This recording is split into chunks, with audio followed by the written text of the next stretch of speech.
రాజధాని అమరావతికి తిరుమల వెంకన్న ఆశీస్సులు ఉన్నాయని సీఎం చంద్రబాబు నాయుడు అన్నారు. దేవతల రాజధాని అమరావతి అయితే ఆంధ్రప్రదేశ్ రాజధాని అమరావతి అని చంద్రబాబు నాయుడు అన్నారు. రాజధానిలో వెంకటేశ్వర స్వామి ఆలయ విస్తరణకు సీఎం చంద్రబాబు భూమి పూజ చేశారు. అనంతరం ఓం నమో వెంకటేశాయ అంటూ సీఎం తన ఉపన్యాసాన్ని ప్రారంభించారు. కలియుగ దైవం శ్రీ వెంకటేశ్వర స్వామి ఈ యుగంలో ఏపీలో అవతరించారన్నారు. 2019లో ఆలయాన్ని నిర్మించాలని సంకల్పం చేశామని, ఈ ప్రాంతానికి పేరు పెట్టినప్పుడే వెంకటేశ్వర స్వామి తన ద్వారా సంకల్పించారని, కృష్ణానదీ తీరాన పరమ పవిత్రమైన శ్రీ వెంకటేశ్వర స్వామి దేవస్థానం నిర్మితమైందని తెలిపారు.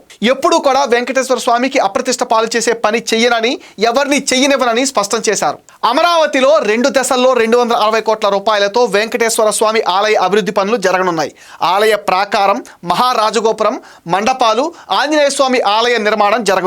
మాడవీధులు, అన్నదాన కాంప్లెక్స్ తదితర నిర్మాణాలకు సీఎం చంద్రబాబు శంకుస్థాపన చేశారు.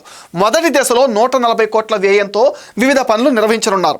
92 కోట్ల రూపాయలతో ఆలయ చుట్టూ మహాప్రాకారం, 7 అంతస్తుల మహారాజగోపురం, ఆర్జిత సేవ మండపం, అద్దాల మండపం, వాహన మండపం, రథ మండపం, ఆంజనేయ స్వామి ఆలయం, పుష్కరిణి, కట్ స్టోన్ ఫ్లోరింగ్లా నిర్మిస్తారు.